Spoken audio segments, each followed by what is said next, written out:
Hello and welcome back to Exothermic Plays Games. I'm Exothermic and the date today is Tuesday, September 17th, 2024. I've been doing a countdown of my favorite video games of all time through each day of the year, and coming in at number 106 is Final Fantasy XIV, A Realm Reborn. A realm embraced by gods and forged by heroes.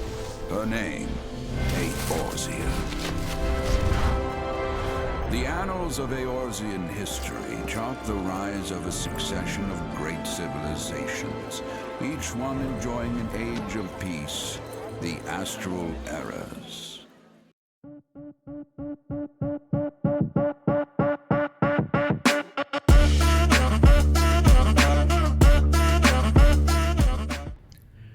A Realm Reborn is one of the most interesting games to talk about on the whole list for a few reasons. First, you may have noticed I covered another Final Fantasy MMO on the channel just yesterday with Final Fantasy XI. You may also notice that Reborn is listed as releasing in 2013, but Final Fantasy XIV released in 2010. If you're unfamiliar with the story here, it's fascinating.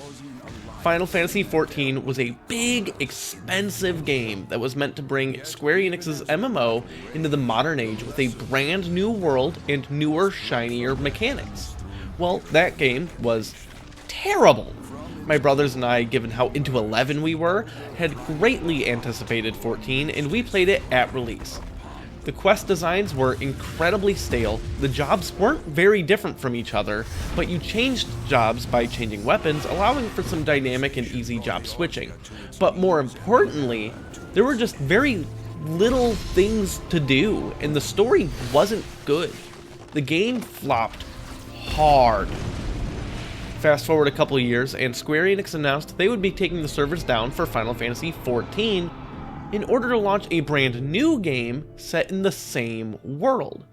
That new game would be called Final Fantasy XIV, A Realm Reborn.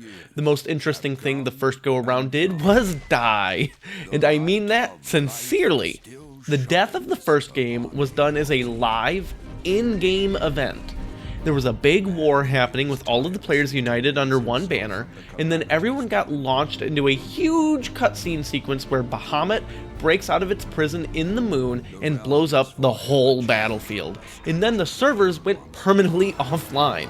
It's one of the coolest things any game, online or otherwise, has ever done. But, you know, that game sucked. A Realm Reborn starts off 5 years later in that world.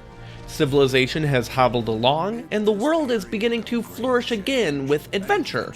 You play as a new adventurer that has an auspicious start and may change the direction of all of Eorzea, the region the game takes place in.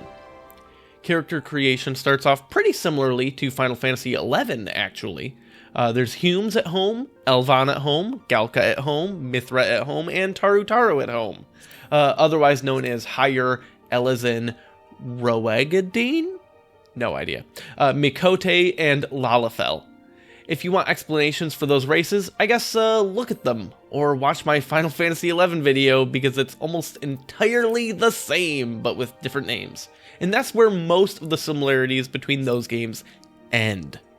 This is the part of the video where I give a huge disclaimer regarding its ranking and the content I talk about. I've barely played this game. Sometime in 2015, I decided to finally check it out, and while I think the game is great, I couldn't split the time between it and another MMO. I played the free trial, which at the time was pretty limited with a low level cap and maybe a time limit, like 2 weeks or something. I don't really remember all of the details for it anymore, with the amount of times the current free trial system has been memed and drilled into my brain. But that's all to say, I want to be very clear. This game is better than its ranking. This ranking is based literally on my experience up to about level 20 in the free trial in 2015. The only reason I didn't keep playing this game instead of going back to another MMO is that I have an addiction.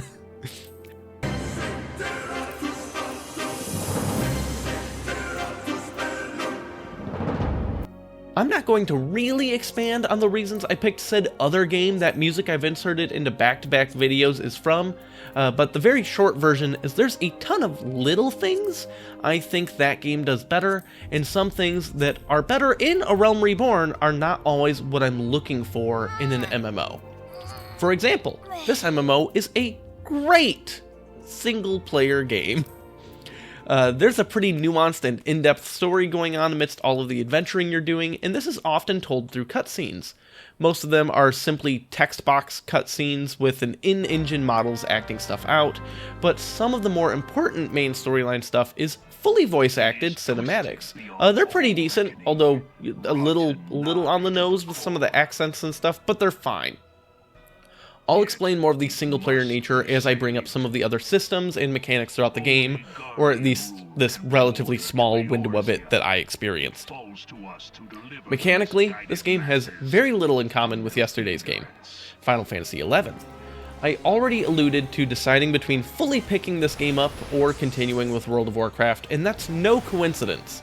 The combat mechanics are very similar to WoW, with abilities on hotbars, a more consistent tank healer DPS trinity, and fight design is also similar overall. There's instanced dungeons with trash and mini-bosses leading up to a bigger boss at the end, different rarity loot rewards, and quest design is essentially identical. That's not a knock on this game, nor is it a knock on WoW, which borrowed several of those elements from different games before it either.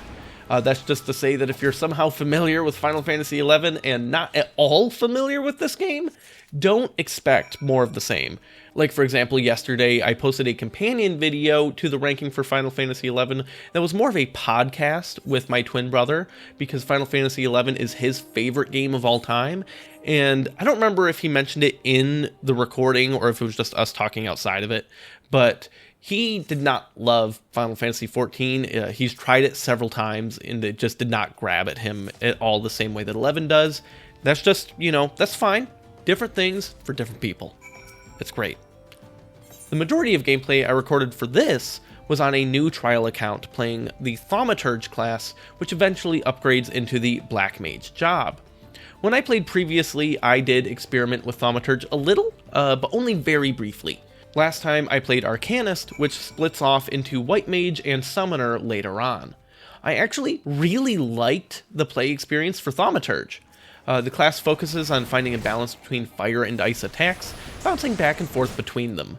Fire attacks do a lot of damage, but cost a lot of MP, while ice attacks do smaller amounts of damage, but replenish your MP.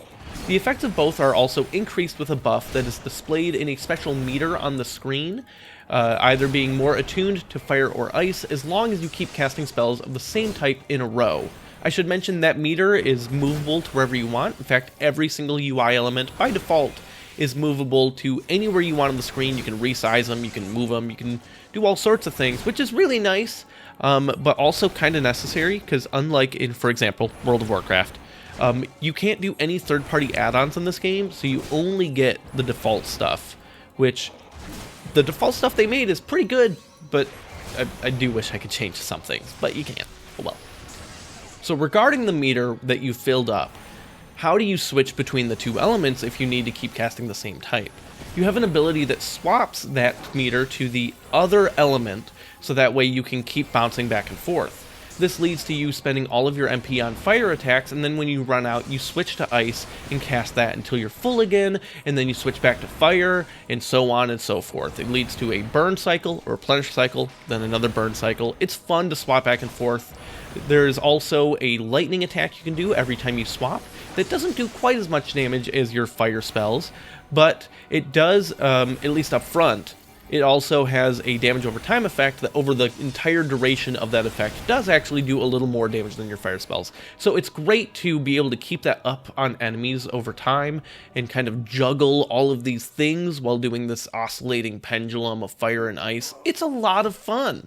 There's also other utility abilities that manage your MP a little more, or apply debuffs to enemies, or give you a little extra mobility when you need to stop standing in fire, but that's really not that many abilities to worry about, even as you level up more, at least from what I've looked at. That's because one of the main things this game does have in common with Final Fantasy XI is that it was designed from the ground up to be playable with a controller on consoles. No matter what role you're filling or what job you're playing, everything you do needs to be accessible on a controller, which limits the amount of things overall you can do. That is ultimately another one of the contributing factors that led to me just sticking with WoW. But I can't deny that despite this limitation, Square Enix has managed to find compelling gameplay mechanics for every job that all feel unique and well-defined. They did a great job. Your starting city is based on your starting class because that's where the hub is for your class storyline. Since I started as a thaumaturge, I was in Ul'dah, which is the desert region of Eorzea. The cities in the game are actually pretty expansive and feel almost well-engineered as far as cities go. The other two starting cities are Limsa Lominsa, which is a fishing port town, and the third, my favorite, is Gridania. Gridania? A magical town nestled deep in the woods. There's a lot to do in each city, with questlines pertaining to the people that live there. Not everything in MMOs is about combat, and this game leans pretty heavily into that, with a lot of the city quests being about interactions between different NPCs in entirely non-combat parts of life, like quests about learning new dance emotes. I love that there's organic ways to expand all of the ways you can do roleplay or other just general world interaction, and having your character learn more than just how to kill stuff. On the topic of non-combat things, unlike in most MMOs, where crafting and things of that nature are just skills you level up, or a profession you have a limited choice in, Final Fantasy XIV does something very cool, and this is one of my favorite things about it, that I think it does better than anyone, actually. Let's say you want to go mining to gather resources for crafting or to sell. That's a job. Like, literally, that's a job, like Black Mage or Ninja or Paladin or anything else.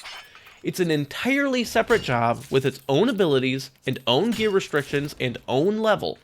You might think it's dangerous to go out into the world like this, and it is. Thankfully, you can swap jobs at any time, whenever you want, at least if you're not in combat.